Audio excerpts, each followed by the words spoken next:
Here's everything you need to know about petty cash. Now, petty cash isn't as common as it once was, meaning your mum or dad would have probably used one in an old job. It's just a small or petty amount of cash on hand for small expenditures to avoid the inconvenience of, say, writing a check. Here's a tip: if you want to steal some money, cash is a great option. You can easily convert it into other assets and it's difficult to trace, which isn't so good for business owners who want to protect their funds.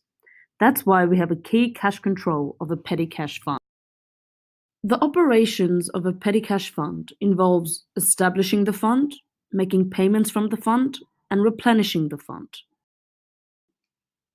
Let's use an example of Tom's Technology. On August 1st, Tom's Tech cashes a $50 check to establish a petty cash fund. The management of this fund is given to a custodian, treasured employee Jenny.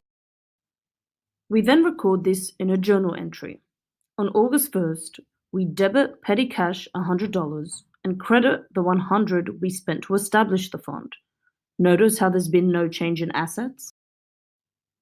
We make payments from the fund for minor expenses. This means cash is taken from the fund to pay expenses, or employees use the fund for reimbursements for expenses they have personally made. Jenny collects receipts, however does not record journal entries until Tom's Tech replenishes the fund. As cash decreases, we replenish the fund. Jenny prepares the following replenishment report. Here you can see total receipts equals cash requested to replenish the fund, which equals $40. And so Tom's Technology will cash a check for this amount to replenish the fund. Jenny must then use the receipts in the fund as documentation for recording expenses.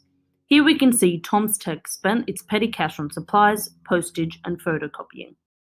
Previously, we saw cash requested to replenish fund equaled total receipts.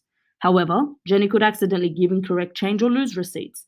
This discrepancy is applied to a cash over and short account. Going back to the previous example, Jenny has now only recorded $8 of cash remaining in the fund instead of $10, leaving $2 unaccounted for. This $2 is applied to the cash over and short account.